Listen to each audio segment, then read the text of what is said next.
Hello friends, welcome to commerce capital. Myself Neha. आज हम start करने जा रहे हैं ऑर्गेनाइजेशनल बिहेवियर। ये सारे टॉपिक्स हैं जो हम इस पर्टिकुलर मॉड्यूल में कवर करेंगे।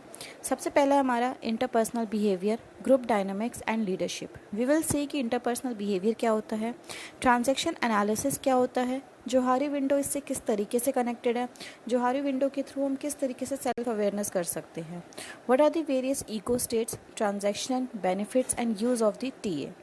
And then we will see group dynamics क्या होता है, कॉन्सेप्ट ऑफ ग्रुप्स क्या है, किस तरीके से ग्रुप फॉर्म किए जाते हैं, then types of group, the stages of the group development and the factors influencing the group behaviour. Also we will see कि कॉन्फ्लिक्ट्स क्या होते हैं ऑर्गेनाइजेशन के अंदर, किस तरीके से उनको मैनेज किया जाता है। देन विल सी कि लीडरशिप क्या है, लीडरशिप की थ्योरी स्टाइल्स क्या क्या है। And then we will see कि मैनेजरियल ग्रिड और फिडलर मॉडल किस तरीके से लीडरशिप को एक्सप्लेन करता है।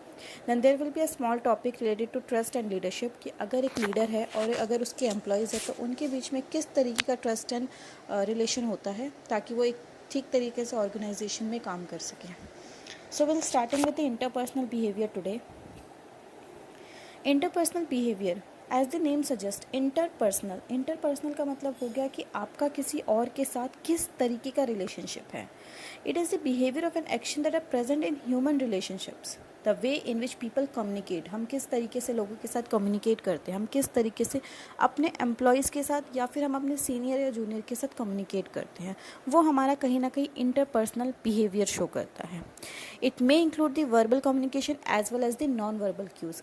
अगर आप वर्बली किसी से कम्युनिकेट कर रहे हो, अगर आप रिटर्न फॉर्म में उससे कम्युनिकेट कर रहे हो, तो वहाँ पे कहीं ना कहीं आप वर्ड्स का यूज़ कर रहे हो, कहीं ना कहीं आपको कुछ शब्द चाहिए बोलने के लिए। सपोज़ मैं अगर ये वीडियो अगर रिकॉर्ड कर रही हूँ तो मैं यहाँ पे कुछ वर्डिंग्स का यूज़ कर रही हूँ एक्सप्लेन करने के लिए, और वहीं पे हमारे कुछ नॉन वर्बल क्यूज़ भी हो सकते हैं। फॉर एग्जांपल, अगर दो पर्सन एक दूसरे से बात कर रहे हैं एक साइलेंट रूम में या किसी लाइब्रेरी में बैठे हैं, they can not communicate with the help of the words, in that case वो एक दूसरे के साथ एक्शन के थ्रू बातें कर सकते हैं, तो वो आपका नॉन वर्बल क्यूज़ में आ जाता है।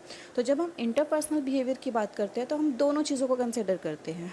आप किसी के साथ वर्बली कैसे कनेक्ट कर रहे हो, नॉन वर्बल आपका कैसा कनेक्शन है उनके साथ, ठीक है। एंड साथ में हम यहाँ पे बॉडी लैंग्वेज को भी समझने की कोशिश करते हैं। मतलब कई बार ऐसा होता है ना कि हम किसी को देखते हैं और हमें पता चल जाता है that the person is not interested in us, या फिर वो हमसे बात करना नहीं चाह रहे हैं, तो वो अपने आप ही कहीं ना कहीं उनकी बॉडी लैंग्वेज या उनके फेशियल एक्सप्रेशन के थ्रू क्लियर हो जाता है। तो वो भी आपका एक इंटरपर्सनल बिहेवियर का ही पार्ट हो जाता है। ऐसा नहीं कि आप वर्ड्स में कुछ और बोलो और आपके एक्शन कुछ और शो करें, वो कहीं ना कहीं शो कर देगा that the person is not interested, वो ठीक से हमसे बात नहीं कर रहा है, वो आपके एक बिहेवियर को शो करेगा। वर्बल इंटरप्रिटेशन, जैसे हमने देखा कि आप किसी के साथ जोक कर रहे हो, किसी को स्टोरी बता रहे हो, कोई भी तरीके का, तो अगर वर्ड्स के यूज़ करके आप कोई कनेक्ट करने की कोशिश कर रहे हो, कुछ कम्युनिकेट करने की कोशिश कर रहे हो।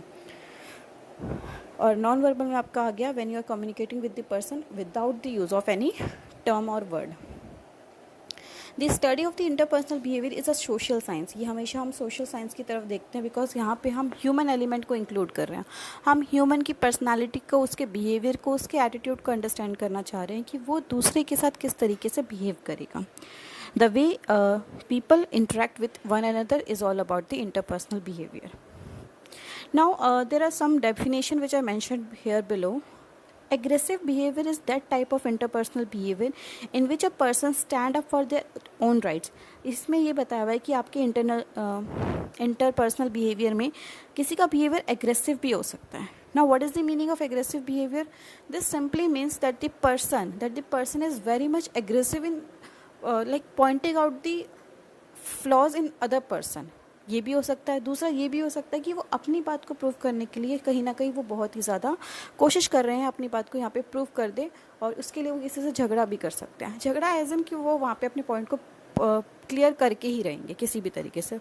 तो वहाँ पे अगर आपका ऐसा बिहेवियर है तो कहीं ना कहीं ये शो होगा that you are a aggressive, you have an aggressive interpersonal behaviour. So, it is the type of interpersonal behavior in which a person stand up for their own rights in such a way that the right of the other persons are also violated. यहाँ पे आप अपनी बात को prove करने के लिए कहीं ना कहीं सामने वाले की बात को बिल्कुल भी नहीं सुनोगे, बिकॉज आपको ये लग रहा है कि आप सही हो. आप उस चीज़ को बस ट्रू साबित करोगे. सामने वाले के कुछ राइट्स है, उसको भी हक है अपनी बात प्रूव करने का, बट आप कहीं ना कहीं उस पर ध्यान नहीं देते हो. Then it can like the person who have this kind of behavior can humiliate someone, dominate the other person and put the person down. आप हमेशा ये कोशिश करोगे कि कहीं ना कहीं आप अपने आप को प्रूव करने के लिए दूसरे को भी नीचा झुका दो, तो ये उस तरीके का बिहेवियर होता है, ठीक है.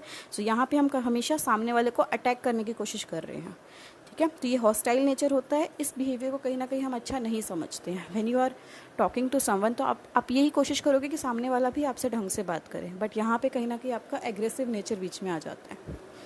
Then the other one is the non assertive behaviour. इसमें क्या है, that the person enable the person's right to be violated by another. यहाँ पे आप इस तरीके का बिहेवियर रखते हो कि कहीं ना कहीं आपके राइट्स का सामने वाला वायलेशन कर देता है.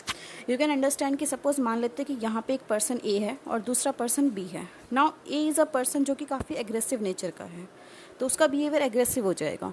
द अदर पर्सन वो कहीं ना कहीं यहाँ पे क्या हो जाएगा, उसके सामने एक तरीके से ये उसको डोमिनेट कर लेगा. ए जो है वो बी को डोमिनेट कर लेगा और डोमिनेट करने से क्या होगा कि बी कहीं ना कहीं यहाँ पे दब जाएगा. अब बी अगर यहाँ पे दब रहा है तो उसका बिहेवियर किस तरीके का हो जाएगा, नॉन असर्टिव बिहेवियर हो जाएगा. तो यही चीज़ बताया हुआ है कि when there is communication between two person, अगर एक एग्रेसिवली बिहेव कर रहा है तो ऑब्वियसली सामने वाला कहीं ना कहीं वहाँ पे नॉन असर्टिव के कैरेक्टरिस्टिक्स में आ जाता है. मे बी ऐसा ना हो, कई बार ये हो सकता है कि दोनों ही एग्रेसिव हो. फॉर एग्जांपल हम बिग बॉस का एग्जांपल ले लेते हैं. यहाँ पे वहाँ पे कहीं ना कहीं ऐसा होता है कि दोनों ही लोग लड़ रहे होते हैं, तो दोनों का ही एग्रेसिव बिहेवियर दिखता है हमें, ठीक है. तो ऐसा नहीं कि वहाँ पे हर केस में नॉन असर्टिव रहेगा, बट ये भी केस वहाँ पे हो सकता है. So it is that type of interpersonal behaviour which enable the person's right to be violated by another. तो कोई और आपके राइट को वायलेट करने की कोशिश कर रहा है. This can occur in two ways. First, you fail to assert yourself, कहीं ना कहीं आप अपनी बातों को प्रूव नहीं कर पा रहे हो. देन द सेकेंड वन, कि सामने वाला आपको बोलने ही नहीं दे रहा है. सामने वाला आपके राइट्स को यू कैन से कि आपको अपने राइट को प्रूव ही नहीं करने दे रहा है, आपको कहीं ना कहीं दबा दे रहे हैं वहाँ पे, ठीक है. So a non assertive behaviour inhibits his और her honest spontaneous reactions and typically feels hurt. तो उनको कहीं ना कहीं ऑब्वियसली अगर आपकी बात प्रूव अप कर रहे हो और वो प्रूव नहीं हो पा रही है, आप वहाँ पे दब जा रहे हो, तो कहीं ना कहीं यू विल फील हर्ट. आपको लगेगा कि हमें बोलना चाहिए था बट अब नहीं बोल पाए. अब जब लड़ाई खत्म हो जाएगी तो अब उसके बाद अब जब घर जाके सोचोगे, देन यू विल थिंक कि भाई मुझे ये बोल देना चाहिए था, मुझे वो बोल देना चाहिए था. तो ये चीज़ कहीं ना कहीं यहाँ पे एक्सप्लेन किया हुआ है. The other one is the assertive behaviour. Assertive behaviour में ये है कि आप अपने राइट्स को प्रूव करोगे बट वो एग्रेसिवली नहीं करोगे. पहले वाले केस में हमने ये देखा था कि आप एग्रेसिवली किसी बात को प्रूव करने की कोशिश कर रहे थे. एग्रेसिव बिहेवियर से थोड़ा सा ये डिफरेंट है. वहाँ पे भी आप राइट प्रूव कर रहे थे, बट यहाँ पे जो आप राइट प्रूव कर रहे हो, यहाँ पे आप हर चीज़ को अपने अकॉर्डिंग बता रहे हो. आप बस ये बता रहे हो कि मैं यहाँ पे सही हूँ. So this is a type of interpersonal behaviour in which a person stand for their legitimate rights. अपने सही के लिए वो हमेशा खड़े होंगे in such a way that the rights of the other person are not violated. जबकि aggressive में हमने देखा था कि सामने वाले के जो राइट है वो कहीं ना कहीं वायलेट हो रहे थे, और यहाँ पे हम वो चीज़ नहीं कर रहे हैं. तो इस तरीके के बिहेवियर को भी बहुत अच्छा समझा जाता है. नॉन असर्टिव वाले को अगर आप देखोगे तो that is also a kind of good behaviour, but still वहाँ पे जब आप अपनी बात को प्रूव ही नहीं कर पा रहे, जब सामने वाला आपको दबा के वहाँ पे चला जा रहा है, आपकी बात को सुन नहीं रहा है, so that could not be a very good behaviour. वहाँ पे आपको स्टैंड लेना चाहिए था. और एग्रेसिव में आप बहुत ही ज़्यादा एग्रेसिव हो जा रहे हो, आप दूसरे को डोमिनेट कर रहे हो. सो जो सही तरीके का रैशनल बिहेवियर है वो कहीं ना कहीं एजर्टिव वाले में. ठीक. नाउ नेक्स्ट टॉपिक हमारा ट्रांजैक्शन एनालिसिस का है, जिसको हम नेक्स्ट क्लास में कवर करेंगे. सो टुडे आज के लिए हम बस इतना पार्ट कवर करते हैं. जो बाकी के टॉपिक्स मैंने आपको शो किए उसको हम धीरे धीरे एक एक दिन करके कवर कर लेंगे. सो this is all about the interpersonal behaviour. कितने तरीके के इंटरपर्सनल बिहेवियर हो सकते हैं ये हमने यहाँ पे कवर किया. Thank you so much friends. If you like the video please hit the like button, and if you want some more videos you can put the suggestions in the chat box also. Thank you so much.